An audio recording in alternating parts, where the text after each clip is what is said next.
On Monday night, Chelsea came back from a goal down to beat Crystal Palace away, Jules. Good performance? So, first half, terrible. Yeah. I mean, I don't think they had a shot on target in that first half. And Palace went on very much better, to be fair, but they took the lead.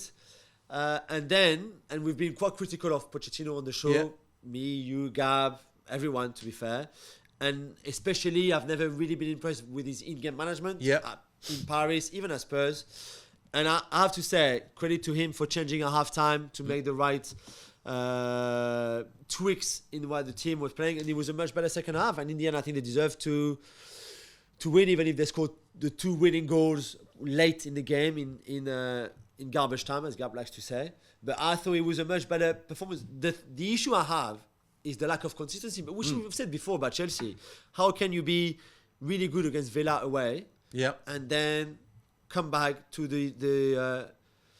this non-football of the first half of Palace? Which suggests that there's no consistency in what's being said in the dressing room. You would think so, exactly. Or on the training field. Because you would think so. Whenever I thought of Pochettino, when he first came to Southampton, when he first went to... They were a team that were high energy, pressing the ball, they got it forward quickly. Whenever I see Chelsea play badly, they do exactly the opposite. So I'm not... And then when they play against Aston Villa, they do all the right things again. So I don't know. It's really strange. But let's hope that could... I mean, we say that every time they win, we say, oh, that could be a starting point in the season. And it very often is not.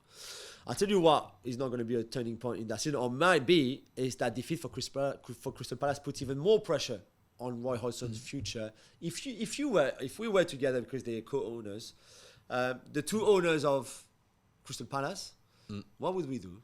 Well, you'd be ahead of me because you've got more money, so you'd probably you'd be the head owner, and I'd just be the assistant. If I was an owner now, I'm afraid to say I would probably sack.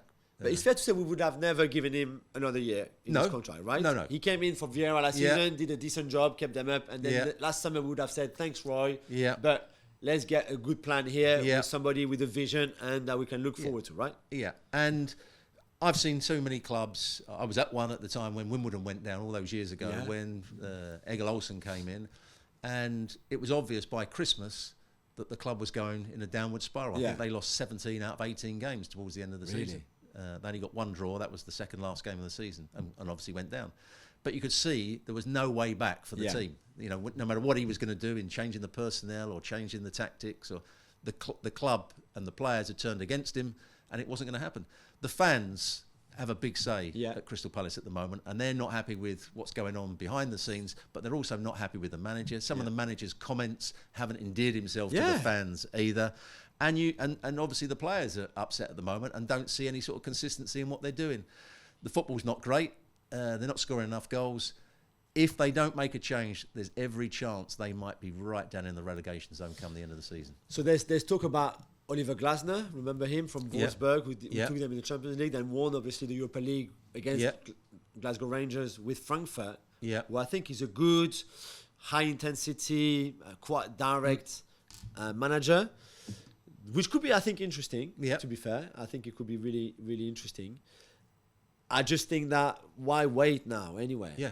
Because you need a change. Weekend, you said it. You need a change. Not whether it's the manager. You need some sort of change. Yeah. I don't think Roy Hodgson will give Crystal Palace that change. He's not going to suddenly come out with new tactics and a new way of playing because he's stayed in his ways. Because he's been a manager for so many years. So they need somebody else, I think, now to come in and change it completely. Another quite interesting story this week, Stu. Heung-min's son was involved in a fight. That's Heung-min's son. While at the Asian Cup with South Korea, around table tennis. Is that what you said? Ping pong? I'm glad you said table tennis. It's not ping pong. It's table tennis. That's why. But then I want to be sure that was the right word. With some of the younger members of the squad, and then it kicked off because I think Son wanted them to wait until dinner was formally finished before going and play. Because it seemed that the younger ones were going to play while some of the senior players were still eating or something like that. Anyway, it kicked off. Lee, the PhD player, was involved. Wow.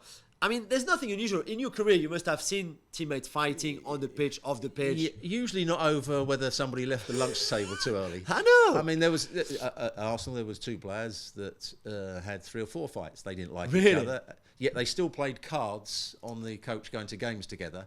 But whenever there was training and it got a little bit feisty, those two players will end up rolling around on the floor having a punch-up.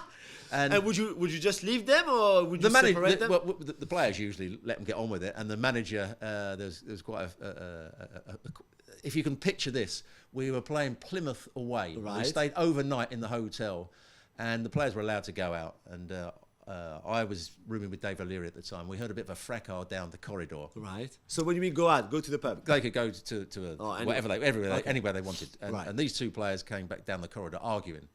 And the next thing you can hear, they're rolling around on the floor fighting. The next thing is, we open the door to look, and Don Howe was the manager, came out, and he's in his pants and socks.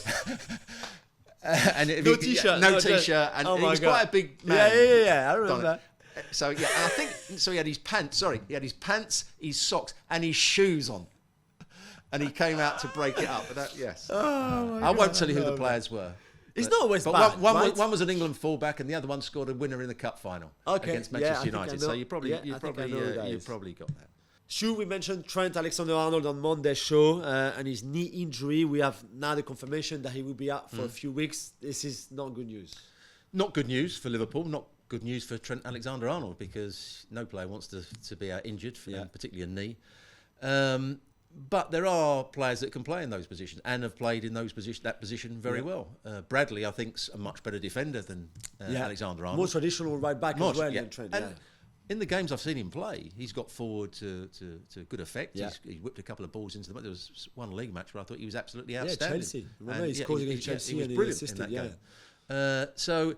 yes, it's a loss. And Gomez, with Robertson now back playing at left back, or he can play at left back, Gomez can move across to the right back, because he actually played well at left back, so I think his confidence is quite high. So there's players that can play in those positions. What you will miss with Alexander-Arnold, or Liverpool will miss, was that passing ability when he goes into midfield. I'm not sure Gomez will do that job quite so well, and I'm not sure Bradley will do. They want to play out wide. I guess Bradley is a different type of creativity, right? Yeah. Because he will overlap. He'll overlap, not come inside and then ping balls and ping passes like that. Yeah. But you lose that creativity. So you lose the creativity, but you gain better defensive quality. I would say. Yeah. Aston Villa have announced that Kamara will miss the rest of the season with an ACL injury. That's terrible, isn't it? Yeah, terrible. I mean, he's been so good this year, him and Douglas Luiz. One of the reasons why they've been doing so well. Except against Chelsea, where he had an absolute shocker. Yeah, he had a shocker. In the main, he's been very good in the field. And against United, I thought he was good, picked up that injury. He will obviously miss the Euros as well. I think he had a decent chance to go with France. There's a lot of players in midfield, and the last position would have been between him and Fofana from Monaco. It's really sad. It's really sad because when you had that momentum at a young age like him, it would have been really good to finish the season on a high. So let's hope that he recovers well. That's the most important with an ACL, and that he can come back better next season. The operation is going to be key. Yeah, successful operation, and then you can do the recovery. Yeah.